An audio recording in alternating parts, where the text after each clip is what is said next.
amazing panel, and just to inform the audience, we'll have the debates, and then we'll open up for 2, maybe 3 very direct questions to the panel at the end. So, but welcome. Thank you. And just to kind of kick off the talk, which I think is important, is definition. So, and I can start with you, Mette. How would you define the term a toxic? And is there a difference between toxins and toxicants or chemicals in general? Well, for me, toxins is just basically something that's all around us. I work with skincare. Have a big passion for really looking at the skin as our biggest organ, and we absorb through the skin, but we absorb through everywhere. And the world we live in today, we can't avoid toxins. So for me, toxins is just toxins. There's a lot of them around us. And for you, Oliver, with the work that you do, how do you define toxins today? But obviously it's the same.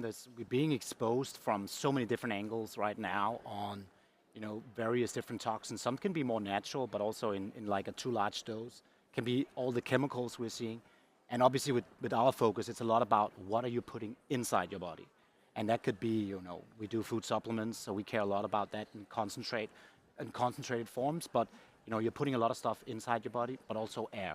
So you're breathing quite a lot into your body. So we definitely want to talk a little bit about that today as well. Okay. And you, SiggI, now we're talking about how we put stuff on our body and how we put stuff in our body, but there's also something about getting something out of our body, I guess, with a toxin perspective. Coming out of it too, and as my colleagues rightly said, we absorb toxins obviously on the skin, what we breathe, what we eat, what we drink, but I think what we don't address enough and should do is emotional toxins, toxicity, drama, negative energy, right? Spiritual toxicity. That's something I think that is more profound and can cause even more damage, and something we don't pay enough attention to. It's like, you always say you're the average of the 5 people you spend the most time with. If you're around negative people, that negativity and that stress can be so toxic, even more so than pollution. Yeah. So, go ahead. No, I just agree. and it's funny because I think this is one of the things that we agree on. There are some things that affect our emotional system and our energy and our biology if we're around the wrong people or in the wrong energy, and that we bring that in us. So I'll kick it off with you, SiggI. So what are the most, with people you talk, misconceptions about toxins as a public that we don't understand? People generally that associate, especially because obviously we're liver specialists, they assume that, well, maybe I don't drink alcohol, so therefore my liver's okay. But only 30% of liver disease now is alcohol driven. So 70% of the liver damage and liver disease is being driven by all these other toxins that people aren't thinking about. And you can look at the correlation between liver disease when all these toxins came into the food system and chemicals came in, and pesticides and herbicides, all those other toxins that are kind of invisible that we don't think of. That's why, like when you buy fruit and veg, if you let it sit in water, you'll see all those toxins come to the surface as well. Yeah, and negativity, drama, the news, right? A lot of marketing now is based off of fear, right? That's putting fear and toxicity into us as well, and that then translates to physical effect as well. I'll kick it on to you, Oliver, like misconceptions about toxins, because there are a lot of stuff we put in our food, and we had to talk about this earlier, like what has happened through the last 30, 40, 50 years about what we put in our bodies that we don't understand or have a misconception of.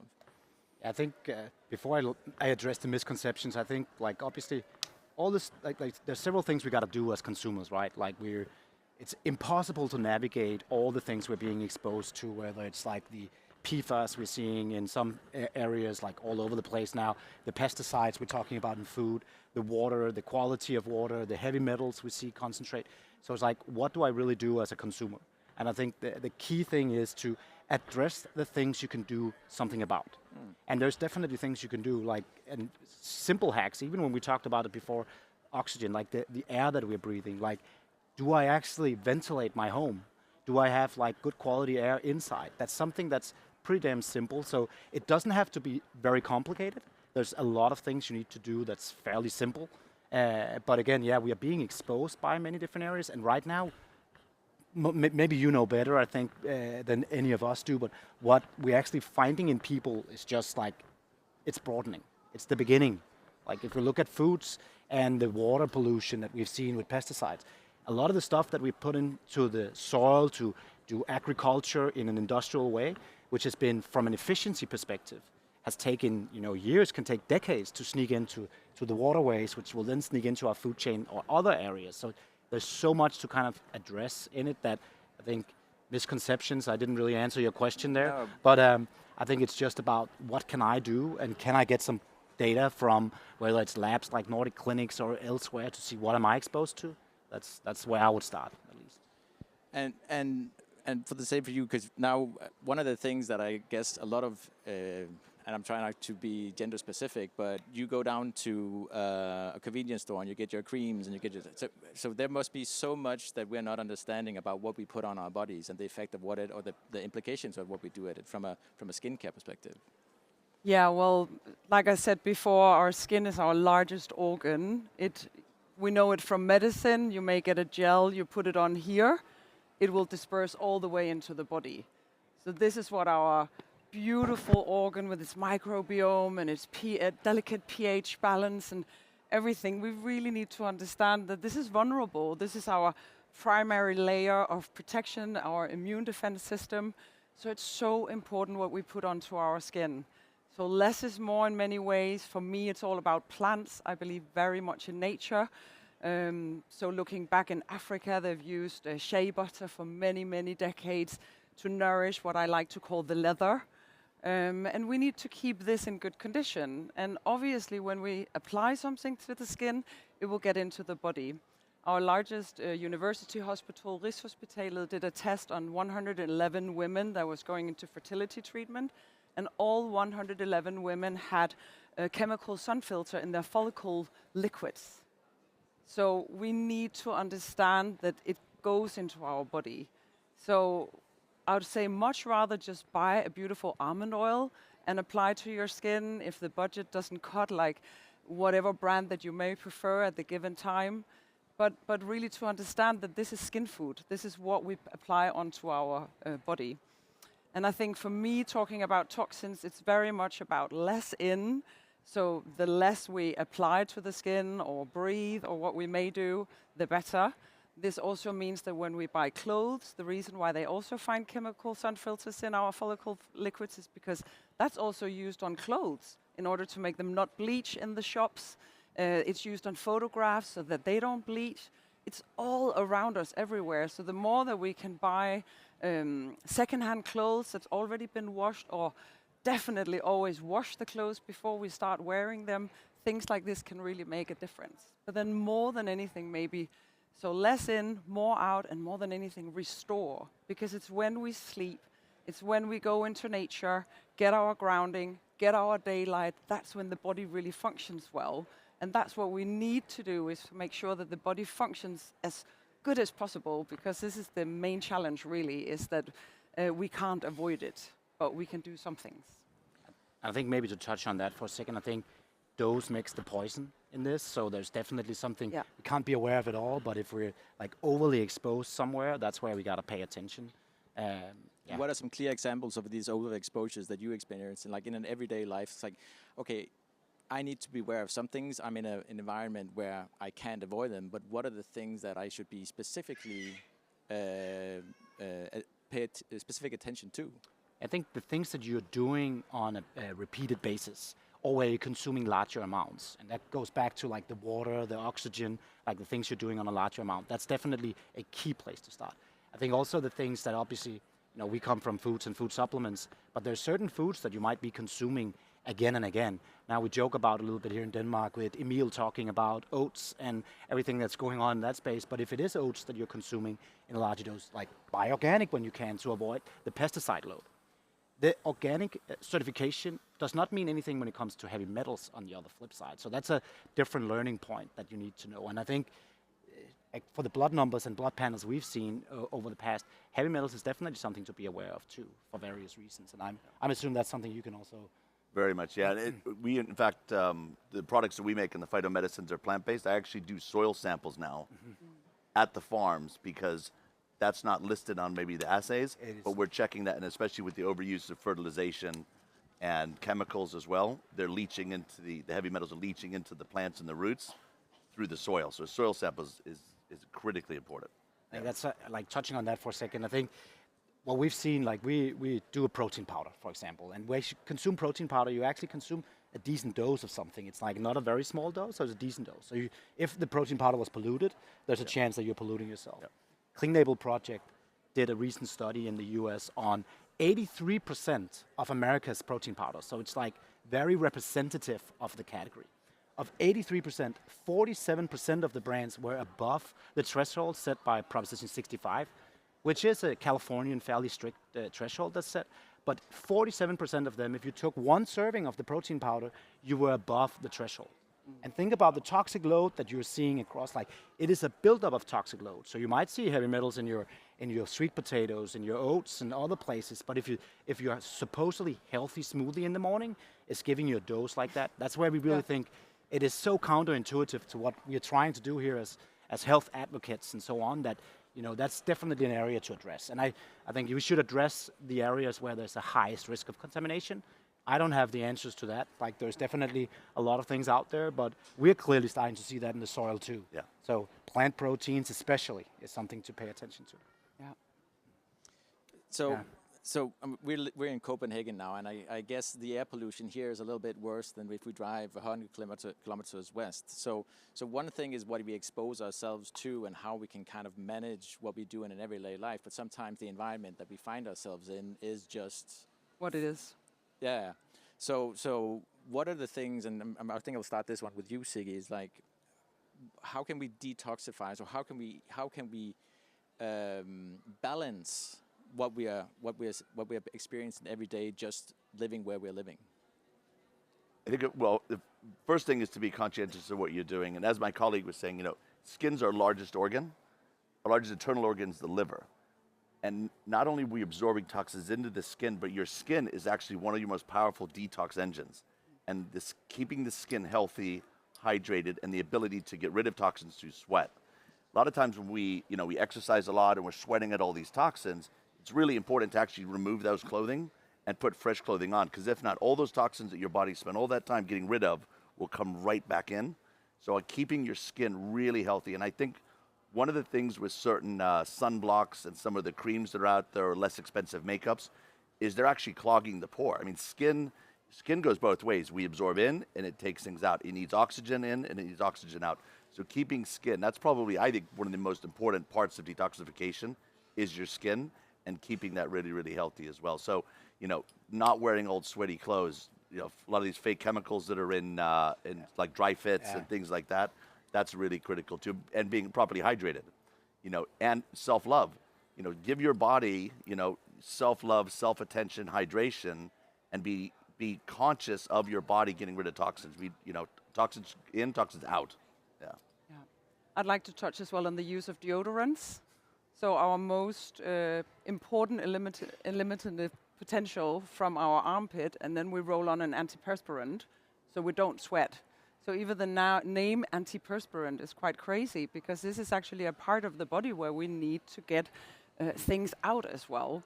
So there is so many touch points, and for me, like every time we are at these summits, afterwards I always think we need to go back to what we came from. We need, exercise, maybe going out and doing some gardening, getting the sunlight and getting the sleep, going with the clock of the sun, all of these things that we can do that actually optimizes the body. I know both you and Oliver, you work with products. So with the pace of everything that's coming in a new product, how is the regulatory system actually able to regulate properly? Are we actually seeing this in your area of expertise? In mine? Yeah. Well, I mean, the skincare industry is old, and it's thousands of chemicals are allowed that I would never put onto my skin. So you need a little bit to be a detective yourself. And for me, I much prefer with Chamomile skincare. It's the organic aloe vera, it's the organic shea butter, it's the natural fragrances from the plants, not chemical fragrances. So there is a regulatory system, and it's definitely in place, but I just don't necessarily agree with it, because so many ingredients are allowed where I just don't understand it. But if you should be really specific about now, there are some things you would avoid on your body, but as the average consumer goes into a store, what would you say? Okay, make sure you look for these things. And well, first of all, look at the ingredient list, because the first ingredient, that's what's most of. That's often water.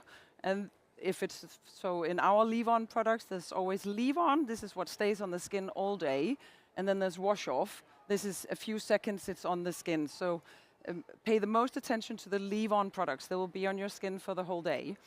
Look at the ingredient list. What's actually in there? If it's a lot of chemical names, your body is probably not going to recognize much as that as something that it can use. And then, what was your specific question? What to avoid? I think or maybe even something that most people know about is the parabens. So the parabens is something that has been used as, to preserve products for a long time. First, there was don't use parabens, and then a lot of chemists were like, it's fine. And slowly, the European Commission is taking out one after the other, linking it to reproductive health, linking it to cancer. So really try to just go as natural as possible, I think is the best that I can say. And then keeping in mind that this soil may still have had a problem, or, it's impossible to avoid altogether. So less is more, find some fragrance, look at the ingredient list, choose a company where you trust the people that are behind, write them, ask them questions. What's this ingredient? We're there to explain and to help. So I think that's so important. And the same, if you buy supplements, you really need to trust the companies that you buy it from. I asked you the same question, Oliver, about this whole regulatory system, because I know this is one of the things that is close to your heart and the products that you made. Are they keeping up? Or are you at the point where you said, guys, you need to step up your game? Because if we see this trend going, we're adding so much junk into the next generation and the next generation. So the short answer is probably no, right? Like, we're not doing it like. There's not enough yet. When we can have like a consumer study on a big category in a wellness space that has 47% above like a set threshold for safety, we're not doing enough. I think regulatory-wise, it's actually pretty hard for them to set rules. I think we're doing a good job when we start by, let's say, make sure that chemicals, for example, are pre-approved instead of being approved in the US prior to actually seeing something on humans and so on, and maybe not even on humans, but at least having that prerequisite. I think regulatory will have to do a job of like first getting the transparency and clarity out of these there's food groups we know are risk. There's like several areas where we know there's a higher risk of contamination, and it could be the rice that we are consuming, it could be the sweet potatoes, berries, and then there's two sides of this, because one is the chemicals that we put on, like the pesticides and herbicide. The other side is what we see coming in from like the soil or from old agriculture and so on, which can be the heavy metals, the lead, the mercury, and so on. So there's definitely things to be aware of. And I think first off, I would still pick an organic product when I was consuming a food, because I know at least I'm not getting the pesticides and the chemicals. But it doesn't really say anything about the heavy metals. So I would go.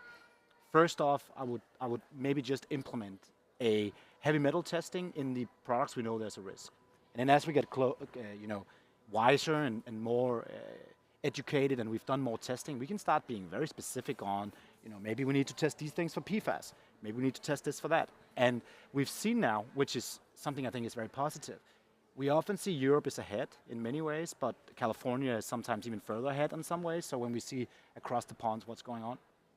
And in California now, they've recently created, based on these findings that they found of heavy metals in actually baby food, they created a baby foods like safety act almost, like, so it's called AB 899. But what it does is brands has to mandatory have heavy metal testing on their finished product to sell baby food, because they found baby food that you could buy in Whole Foods that was organic, that had 10 times the amount of lead that you're supposed to have in a daily serving, right? So something was definitely off here. And now they've managed to get to a point where they said, okay, here's a risk.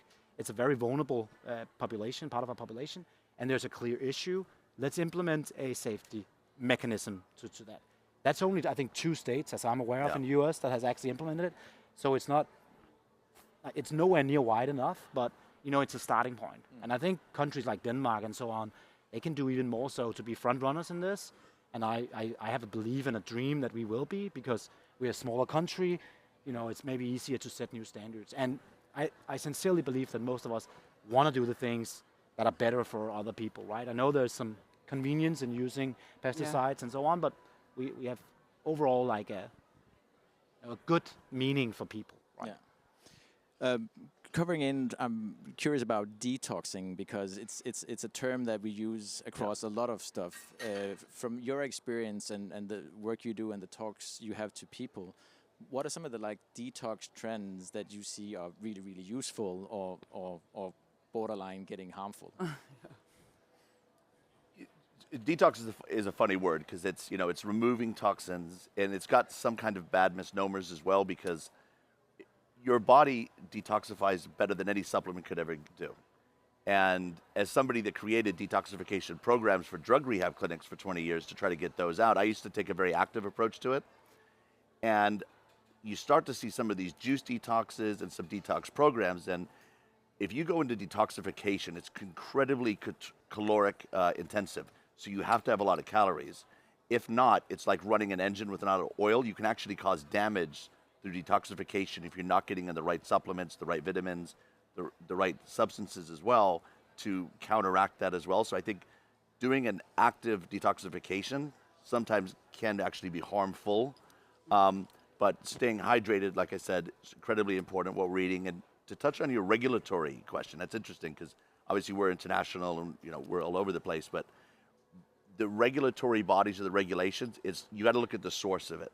Like I generally don't trust any regulations or anything that's branded out of a lot of Asian countries. Whereas some countries, you're going to get super quality. So like South Korea, Switzerland, most of the Nordic countries, California, the rigorous testing as well.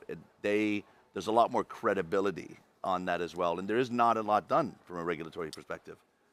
We need to be responsible for our patients, for our customers, for our community by self-policing. Maybe I do my own tests. Just to show, I need to know, because I'm treating somebody with cancer, I've got to make sure that there's nothing toxic in there that could affect them. And certain supplements, I don't know in EU, but I know in the US specifically, is there's magnesium stearate sometimes in small amounts. It's so small, maybe in one capsule, that it's not listed.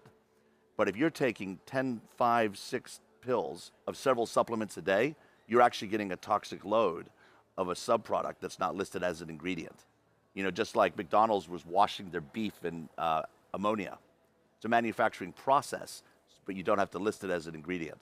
So I think looking at the sources is incredibly important. And then through detoxification, liver health. That's why I'm going all over the world teaching people about the liver and how important it is to have liver function optimal.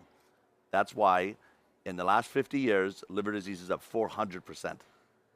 Because when you introduce 100,000 chemicals into the human body, we have not evolved to be able to get rid of them, and that's what's spiking type 2 diabetes, liver disease, autism. All these other conditions are coming from toxicity. So I think cutting it off at the source is probably the best way to detoxify.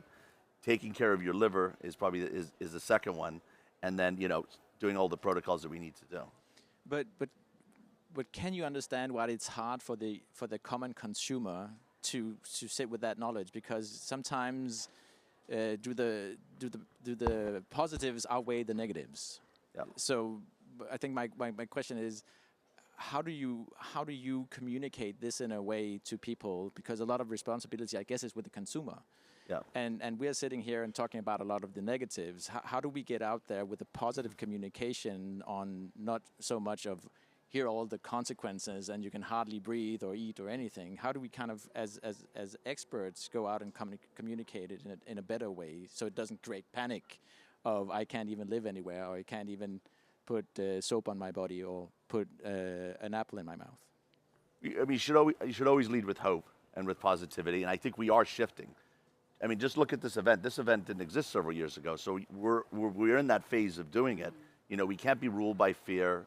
I mean, fear will cause toxicity, right? Stress causes toxicity. But being more aware and conscious, sharing with our community, sharing with our loved ones. So was it 2,500 people at this event? If we all go tell 5 people, we've now affected 12,000 people.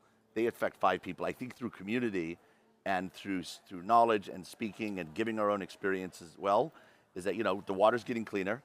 More trees are being planted, at least in Europe and a lot of areas.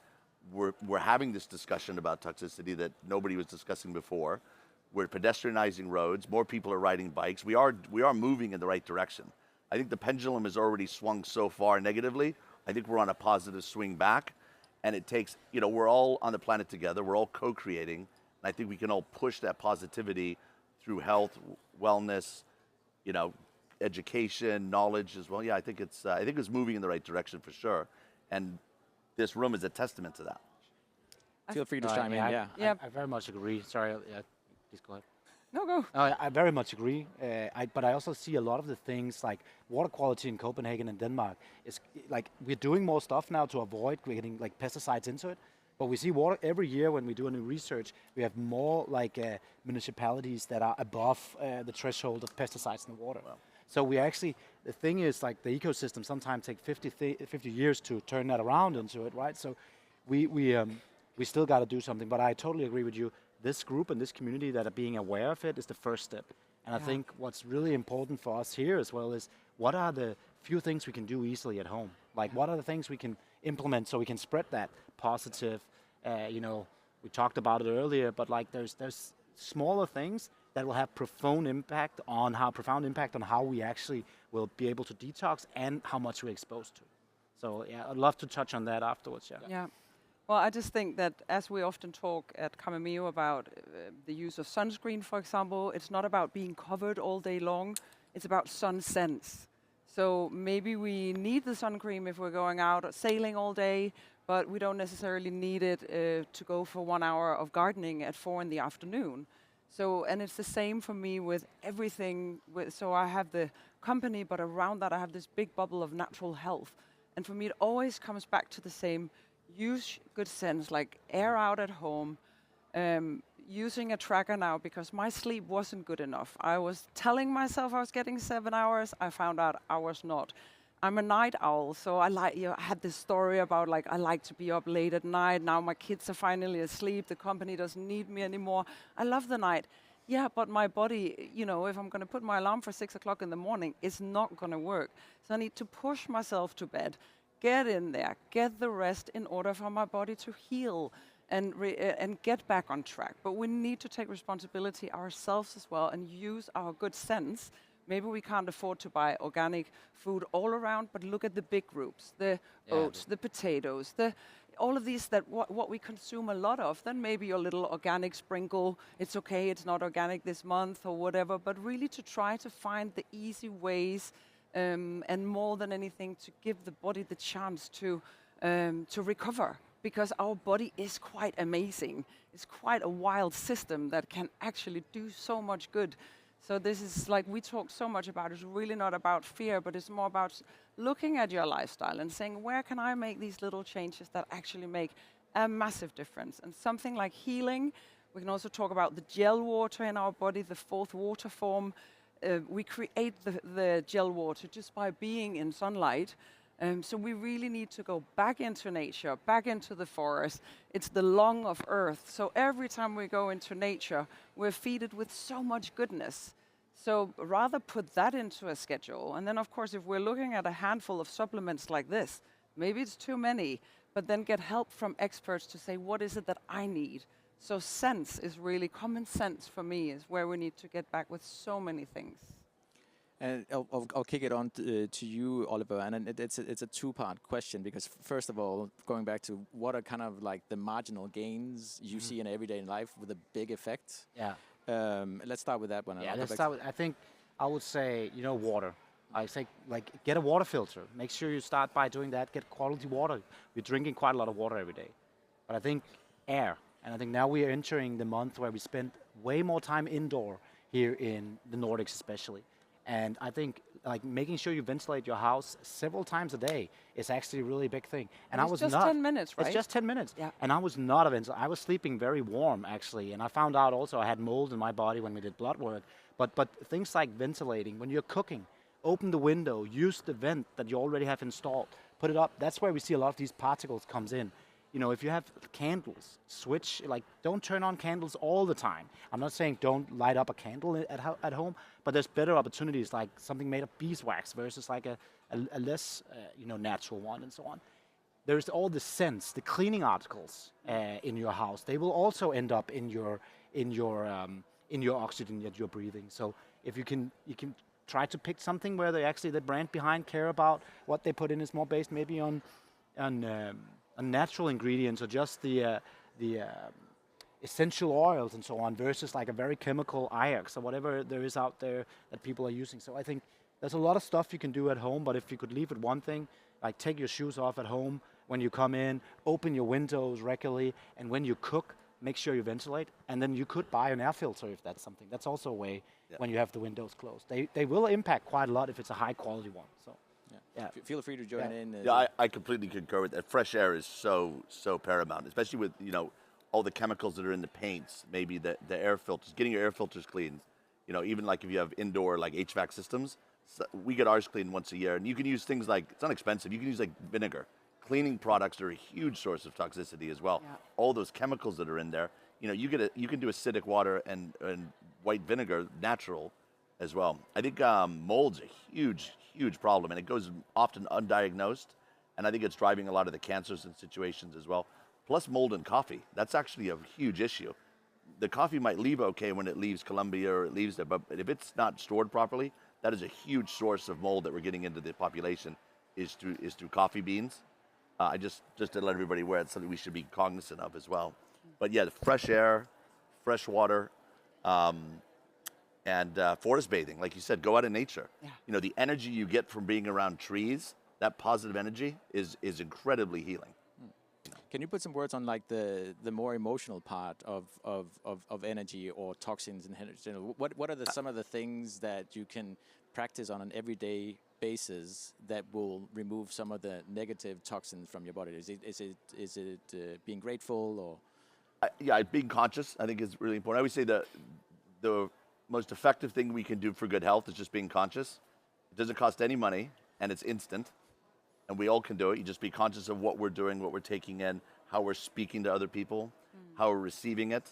It's a great, like one of the principles of Kabbalah is when somebody does negative energy to you, our kind of common ego is to go reply to them. So you've now propagated and increased the negativity. It's better to take it in, settle it, let go of it as well. And we see that because anger resides in the liver. So people that are angry will always have more liver disease. And in turn, people with liver disease will become angrier. And somebody came up to my talk earlier and was saying, my boyfriend's really angry. Do we think he has a liver issue? And I was saying, is it great, what should I do? I said, well, great principle to teach him, which is an old Buddhist one, is that being angry at somebody is like picking up a red hot stone and throwing it at them. You may or may not hit them, but you definitely will burn your hand. And, just take a moment to breathe.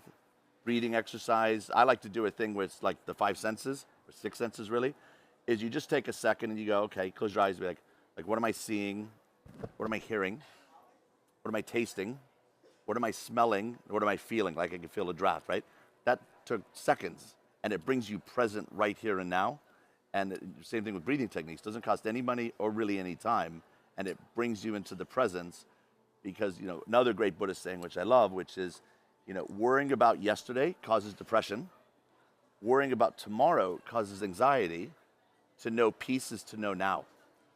Because yesterday has already happened and tomorrow may not happen, so those are fantasy. Yeah. So being present here and now is probably one of the most key things that I think we can do. And probably one of the hardest things for society today, and one of the things we struggle with the most. But that's another detox conversation. Yeah. Digital. I was just going to say we haven't touched on digital. And actually, for the first time last night, I turned off my Wi-Fi, which is strangely placed in my bedroom. But that was the only entrance, apparently, into where it was. And I've always been like, but I have this solar lamp and it needs Wi-Fi. And finally, this is why it's amazing as well to come to places like this, because we may sit here as experts, but we're just people on Earth as well that just are doing our best to tap into all of the things, that there's so many things we can do. And it was funny because it was actually a little bit concerning for me to turn off the Wi-Fi, to unplug it, which I don't know why, because I don't need it at night. But maybe my daughter needed it if she woke up and she couldn't sleep and she needed to stop, turn it off. So it's all the little things that we can do, because there's a lot of digital stuff happening around us as well. Maybe we do need to take the AirPods out and get the wire back in. Maybe we need to do some of these things. Yeah.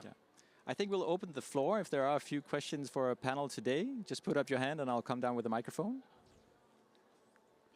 Yes, I'll jump down. Thank you. I have so many questions. Yeah, so we can't hear. You can tell us. Yeah. Can't you? No, they can't hear you. They can't hear. Yeah. Thanks. Yeah, I'll get the next one. Can you hear now? Yes. Now I switched to another conference there. But anyway, what do you do? What do you recommend in terms of testing? What kind of testing methods are there for toxicity? And what do you, as professionals, personally do for testing, and how often? Yeah, I'll be happy to start. You can probably provide much more depth, but I would say depends a little bit on where you're living and what you're exposed to. But I think up here, one thing would be interesting to test is mold. I think way more people will see that they might have mold in their body for coming from various places, and I think that's something you can then act on afterwards with like a retest and see if it's been. But you can go, parasites in your gut. You can go in so many different directions, heavy metals in your body, and so on. So. And I'm sure you guys do more testing and do that, but I would say it's probably good to look at what do you think you're exposed to, or work with like a functional doctor that can help you, guide you, get some information on you and how your lifestyle is, and then go from there. Yeah, I think definitely for mold with certain blood tests that we can do. There's somewhere actually, it's like a Dutch test where you bring air into a bag and they test that as well. I think testing your home is really important because most homes have several people. You might have children, parents, multi-generational. There's mold testing you can do. It's getting a lot more cost efficient where you take a kind of a petri dish outside, one inside, and you can test for molds and heavy metal toxins in the air. Inside, send that off to a lab. It's several hundred. It's not super expensive, but it's critically important because, I mean, I've got friends, Dr. Kim, who's amazing, the best mold guy. If you can get a chance, check him out. He's here. We got people with serious cancers because they're living in a moldy house. So the couple hundred it might cost to test your home is a fantastic investment if you think about it from that perspective. We test water as well because, maybe I drink spring water, but the water that's coming through the taps, we bathe in that. So we're soaking in it. We're taking it into our skin. We're cooking in it as well. I think that's important. I think, spending 100 quid on a water test is really important. One of the reasons we've got all these hormone problems and endocrine disruptions is in most cities' water systems in the world, one of the highest contaminants in there is actually birth control and pills. And that's because whenever somebody's on any kind of hormone or birth control and they're peeing into the water, even though that water is filtered and clean, it comes back in, it doesn't pull that out. And that's causing a lot of the hormone issues that we're seeing as well, and fertility crashing. So I think testing your water and your air, and as my colleague said, testing your blood is important. Yeah, I agree with these two experts. And we can just make one more question. So if there's one more question, yeah, we have one down here. I'll just give it to you. Thank you. Really interesting talk. I'm curious what you think of Camillupin, the app where you can scan the products. Is that reliable? Should we start with that, which is an easier way for everybody to see instead of trying to read the ingredients and figure out what they are? Well, thank you for asking that, because that is actually one of the things where I think that sometimes it gets more confusing than it's helpful for people. I think as an overall, it's a good way to look into things. I just think that there's many things that they don't take into considerations. So an example is zinc oxide that's used in sun care and in baby balms, etc. So there they only list the raw form. They're not looking into also the zinc where it actually has a coating. That means that it has another way of acting in nature, etc., etc. They also have some strains sometimes, I think. So like an essential oil that's used in toothpaste is not rated as a plant allergen because people kind of need a nice flavor to their toothpaste, was the answer we got. But then in other, and that's directly into your mouth. But then in other areas, they will plant it or list it differently. So for me, it's a good tool, but it also confuses people, and it has some informations that I don't, again, agree with, unfortunately. Always contact always look at the ingredients of what you're putting onto your skin, and like I said before, contact the company. Say, what's this ingredient? What does it do? There's also really, now we have a lot of ways where we can also ask the internet, what is this ingredient? What does it do? What should I be aware of? So I think for me, it's more about looking at skincare as skin food and making sure that you want to eat this, where the conventional industry has not had that focus. So I just think that we need to look at it as food that we apply to the skin. Thank you, Mette. And thank you so much for you guys coming up here and spreading a lot of information. Hopefully it's dispersible into an everyday life. Yeah, bring it out there. And I think one of the things, key takes I'm taking for is it's conscious choices that we can make every day. So, and Mette, Oliver, and SiggI, they all have their stands here. So, and I know they'll stand down here alongside the stage if you have any further questions or insights you want to get from them. But thank you for joining us. Yeah, thank you. Thank you.